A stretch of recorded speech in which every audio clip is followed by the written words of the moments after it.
Tervehdys! Tänään katsotaan tätä talvipuutarhan suurin verenpisara, eli Fuchsia paniculaata, latinankieliset nimeltä. Ja tälläkään trooppisella lajilla niin ei ole vielä suomenkielistä nimeä. Mutta toi paniculaata pääte tuossa latinankielisessä nimessä niin viitannee tämän lajin verenpisaroiden epätyypilliseen kukkien terttumaisuuteen, niin kuin tästä kuvastakin nähdään. Eli siitä joku voisi päätellä, että nimi voisi olla vaikka terttuverenpisara.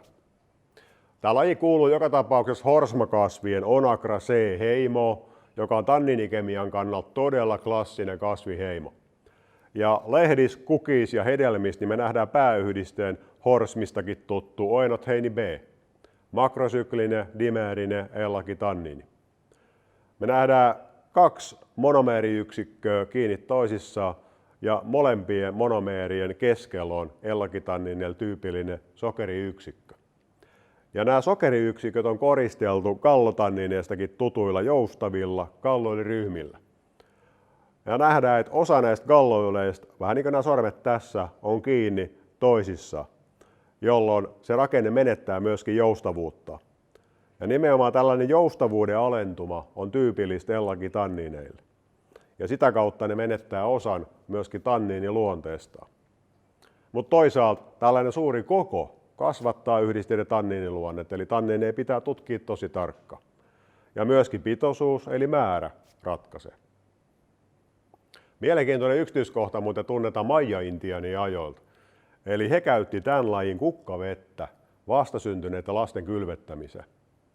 Ja suomalaisessa kansanperinteessäkin Elias Lönnrotin kirjoitusten mukaan niin tanniinirikkaita kasveja on käytetty erilaisten haavaumien ja iho-ongelmien hoitamiseen.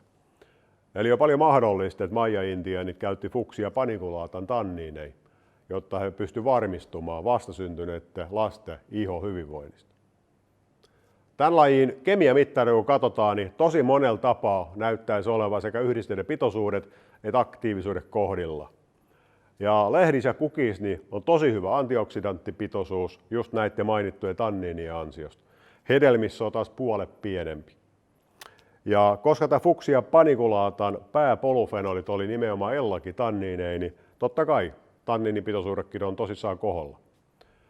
Ja kemiallinen monimuotoisuus niin nimenomaan kukissa ja lehdissä on erittäin hyvä ja hedelmissä taas se on puolet pienempi.